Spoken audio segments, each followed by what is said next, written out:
सबसे पहले ये वीडियो देखें फिर बात करते हैं। खुले पैसे नहीं है मेरे पास इस टाइम। नहीं साहब, पैसे भी नहीं चाहिए। खाना भी नहीं चाहिए, पैसे भी नहीं चाहिए, फिर क्या चाहिए तुम्हें? साहब, अब 1 मिनट के लिए अपना फोन दे देंगे, मैंने ना किसी को कॉल करनी है। फोन? अरे नहीं तुम लेके भागी तो। नहीं नहीं साहब, मैं आपका फोन कहाँ लेकर भागूंगी? ये मेरा बैग पड़ा हुआ है, अगर आपको यकीन नहीं है तो आप मेरा बैग रख लें, मैं बस थोड़ी सी बात करके आपको आपका फोन वापस कर दूंगी। ठीक है, ये लो जल्दी फोन करके वापस कर देना।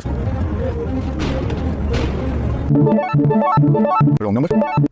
हेलो हेलो भाई, मैं सवेरा बात कर रही हूँ लाहौर से। हाँ बोलो, आप क्यों फोन किया है? भाई मेरे पैसे चोरी हो गए हैं, वो जो मैं बस से बैग लाई थी पैसों वाला, वो बस में मेरी आंख लग गई, पता नहीं भाई कौन चोरी करके ले गया। अब मेरे पास 1 रुपया भी नहीं बचा खाने के लिए। भाई आप मुझे कुछ पैसे सेंड कर दें, बस कुछ देर की तंगी है, जैसे ही मेरी नौकरी लगेगी मैं आपको पैसे वापस कर दूंगी। मेरी बात साफ साफ सुन ले, मैं 1 रुपया भी नहीं देने वाला तुझे, वो तो अपनी वापस लाके गई थी ना, और आप क्यों फोन किया है मुझे तूने? भाई मैं घर आने का नहीं कह रही, आप बस मुझे 7-8 हज़ार सेंड कर दे, वो भी उधार। मैं जैसे ही नौकरी लगेगी मैं आपको वापस कर दूंगी। मैं तुम्हें 1 रुपया भी नहीं दूंगा, और आप मुझे फोन किया है, दोबारा फोन करने की कोशिश भी ना करना।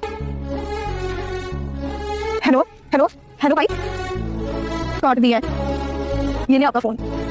बहुत बहुत शुक्रिया आपका। वैसे किसको फोन किया था आपने? वो मेरा भाई है, बस उसी को ही कॉल की थी मैंने। वैसे तो मुझे इस शहर की नहीं लगती, कहाँ से आई हो तुम? गाँव से आई हो? जी साहब, मैं गाँव से नहीं आई हूँ, यहाँ नौकरी करने आई हूँ, पर जैसे ही मैं आई हूँ यहाँ पे मेरे किसी ने बैग ही चुरा लिया। अब मेरे पास 1 रुपया भी नहीं बचा, और आप समझ ही सकते हैं कि बिना पैसों के सर्वाइव करना कितना मुश्किल है। बस इसीलिए मैंने अपने भाई को कॉल की थी कि अभी भी वो कुछ मांगता हो मुझे और मेरी मदद कर दे, लेकिन मैं गलत थी। मेरे भाई ने तो मेरी मदद करने से साफ मना कर दिया। अगर तुम्हारे भाई ने मना कर दिया तो उसको कॉल कर लो ना, जिसकी वजह से तुम यहाँ आई थी, वो तो तुम्हारी मदद कर ही देगा ना। किया था साहब मैंने फोन, 2-4 फोन को मैंने कॉल की, पर उन्होंने मेरी कॉल अटेंड नहीं की। हो सकता है उस टाइम उनका फोन नॉट रीचेबल हो, तुम ऐसा करो, ये लो दोबारा कॉल कर लोगे।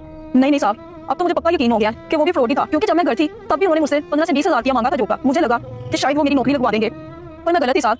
अब तो मेरे पास पैसे भी नहीं है और इतने बड़े शहर में रहने का ठिकाना भी नहीं है। देखो वैसे तो तुम्हारे साथ बहुत बुरा हुआ, लेकिन मैं तुम्हें फिर भी कहूंगा अपने भाई के साथ दोबारा रब्ता करो, आखिर वो तुम्हारा अपना है, उसको तुम्हारा दर्द होगा। नहीं नहीं साहब, मुझे अपने भाई की कोई मदद नहीं चाहिए।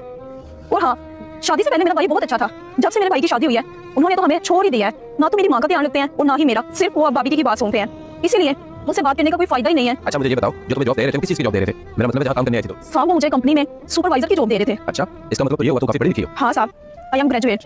अच्छा अगर तुम बुरा ना मानो तो मैं तुम्हें एक जॉब ऑफर करना चाह रहा हूँ अपनी कंपनी में रिसेप्शनिस्ट की, करोगे क्या? हाँ हाँ साहब, मैं कर लूंगी, आप बस मुझे थोड़ा सा समझा देना और मैं चुटकियों में कर लूंगी सब कुछ। बस 2 से 3 दिन लगेंगे, मैं सीख जाऊंगी साहब। यार मुश्किल काम नहीं है, जो 2-3 दिन लगेंगे सीखने में। चलो फिर ठीक है, अभी मैं तुम्हें 25,000 ऑफर कर सकता हूँ, और हाँ रहने का मैं इंतजाम कर दूंगा, वो कंपनी देख लेंगे, और खाना तो मुझे देखना पड़ेगा। और ये पास है मेरा घर, इधर भी मेरे मुलाजिम रहते हैं, तो तुम इधर रुक जाओ और कल से काम पे आ जाना, मैं तुम्हें काम भी समझा दूंगा। नहीं नहीं साहब, शुक्रिया आपका बहुत बहुत।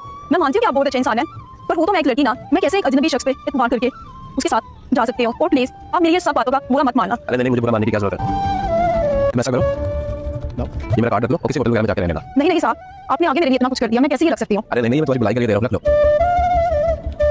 इतना बड़ा शहर है, यहाँ रात सेफ नहीं गुजार सकती, तो इसलिए तुम जाओ और होटल में रहना। देखिए ना साहब, एक मेरा अपना भाई है, अपना खून है, उसने मेरी मदद नहीं की, और एक आप हैं जिसे मैं जानती भी नहीं हूँ और आपने मेरी इतनी हेल्प कर दी, इसीलिए कहते हैं शायद। ये वीडियो देखकर आप लोगों की क्या राय है कमेंट सेक्शन में मुझे बताएं।